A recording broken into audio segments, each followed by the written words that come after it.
Nous nous réjouissons de cette décision et nous félicitons nos confrères. Nous saluons la sagesse, la perspicacité du tribunal ainsi que de monsieur le procureur de la République dans sa sagesse, dans sa rigueur. ci olof maa ngi rafetlu bu baax li xew tey te mu ëpp solo rek mooy que ne suñu clients yi bàyyi nañ leen Moustapha Diakhaté ak Bachir Fofana bàyyi nañ leen. Il est vrai que retiré nañ condamnation dañ ne Moustapha Diakhaté dafa coupable dañ ko relaxé si offense si bépp autorité boo xamante ni mun na exercer ay prérogatives chef d'État dañ ne clairement léegi que ne il est coupable offense à chef d'État. ci kaw loolu la ko juge bi jox 15 jours 2 mois donc 15 jours 3 mois donc 15 jours alors les 15 jours purgé na ko déjà def na plus de 1 mois donc tey incha allah rabi dina mën a ñibbi kër bu soobee yàlla en même temps aussi que Bachir Fofana tribunal nee na tey que ne moom aussi il est vrai que coupable la li ñu koy toppee tribunal nee na moo ko def mais ci kaw loolu jox na ko quand même sursis 2 mois avec sursis yoo xamante ni du ko tëdd donc moom aussi tey dina mën a ñibbi këram ñun avocats yi ñu ngi koy rafetlu maa ngi féliciter samay confrères yi maître El Hadj Diouf ak maître El Hadj Amadou Sall aussi ñoom maître El Hadj Aline Badara Fall ak tous les confrères maître Moustapha Dieng maître Aliou Sow ñoom ñëpp plaide nañ ci dossier bi def nañ ci seen ful ak seen fayda pour faire en sorte que lii mën a am tey te ñu ngi rafetlu aussi taxawaayu presse bi aussi à chaque fois que de besoin. Vous avez eu à communiquer sur grève bi te tey ma xamal leen y a eu beaucoup plus de délibérés qui ont été vidés que d'affaires retenues ça veut dire quoi plus de 30 délibérés tey la ñu vidé or boo demee rôle bi tey xam naa 20 affaires la ñu atte donc est-ce que gis ngeen effet ak conséquences yi grève yi defoon ñu bëri tey dinañu mën a ñibbi seen kër am na ñu bëri tey encore dañ leen relaxé woon cela veut dire que grève bi amul woon ñibbi woon nañ seen kër yàgg na.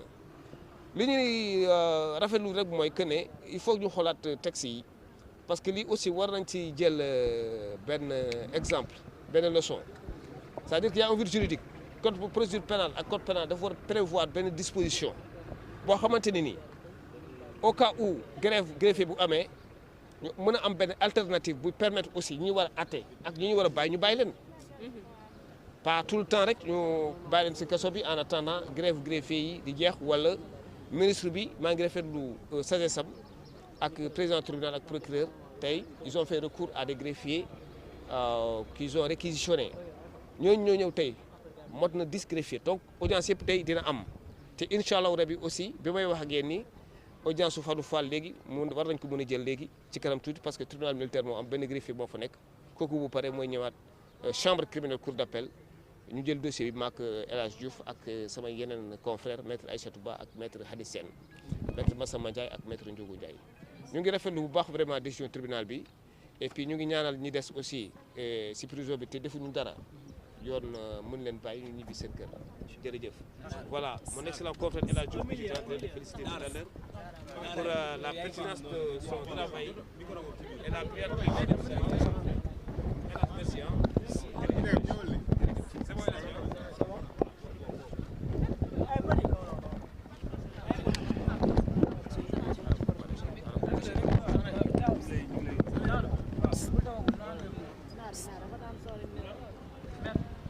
Permettez-moi d'abord de remercier mon jeune excellent confrère, Maître Barreau.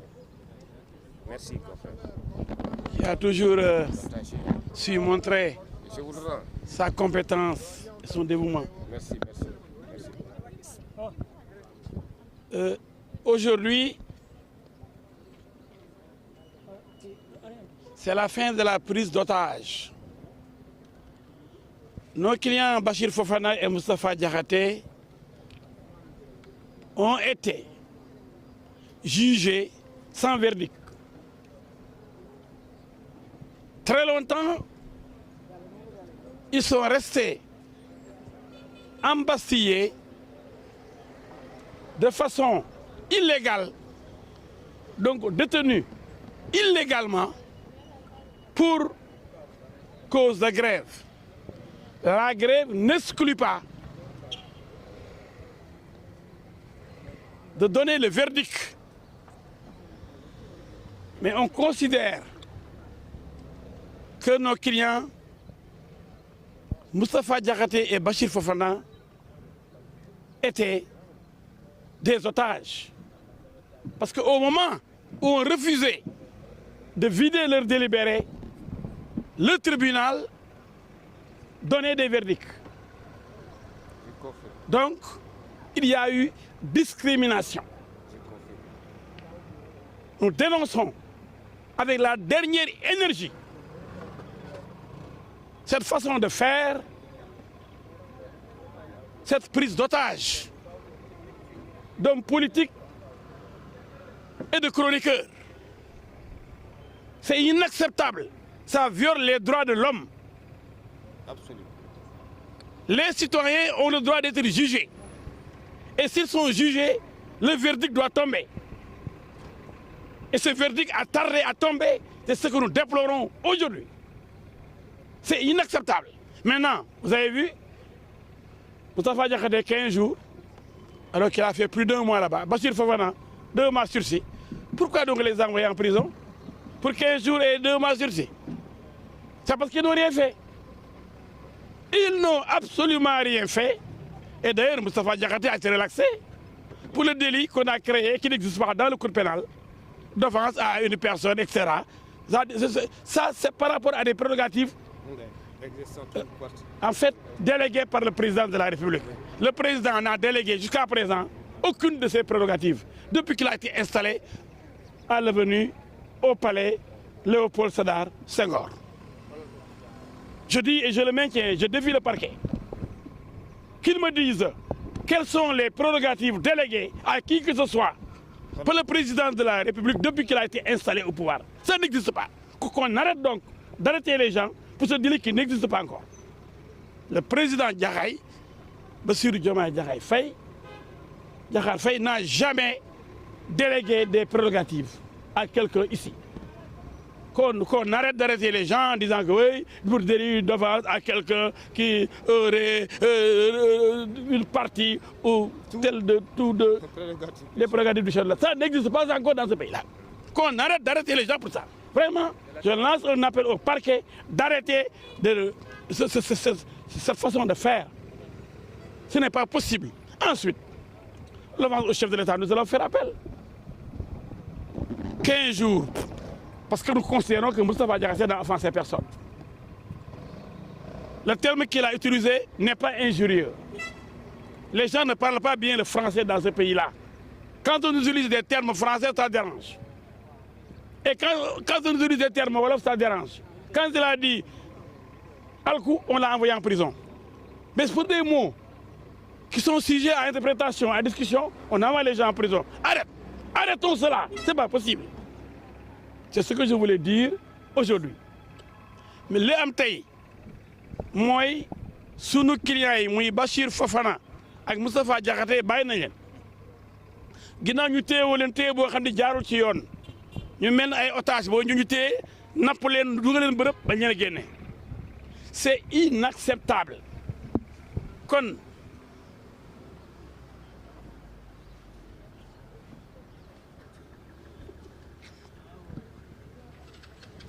tey li ñu mën a wax mooy jaay doole moo fi am téye nit atte ko mu wax li muy wax ba pare nga téyewaat ko weer te doo ko wax lan lañ la teg loolu masul am ci réew mi même bu grève amee mën nañ koo vider dañoo lànk bañ téye leen fa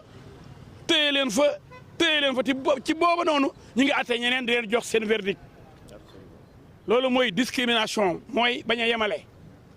Parce que ay politiciens lañ parce que ay chroniqueurs lañ parce que dañuy déranger ñu ne non da ngeen toog prison ndax greffier yi dañoo grève loolu lay la boo xam ne ñun mënuñu ko nangu ndax ci booba noonu ñu doon atte ñeneen di leen wax leen tëj leen nangam bàyyi nañu nangam kon lii lu muy nuru téye ay jàmbur ndax dañuy déranger loolu nag ñun ñu ngi koy jooytu bu baax ndax buñ tëjee Moustapha Diakhaté fukki fan ak juróom téye ku lépp weer ni ko léegi bàyyi nañ la ci liñ ne woon yow da ngaa tooñ koo xam ni dafa mbubboo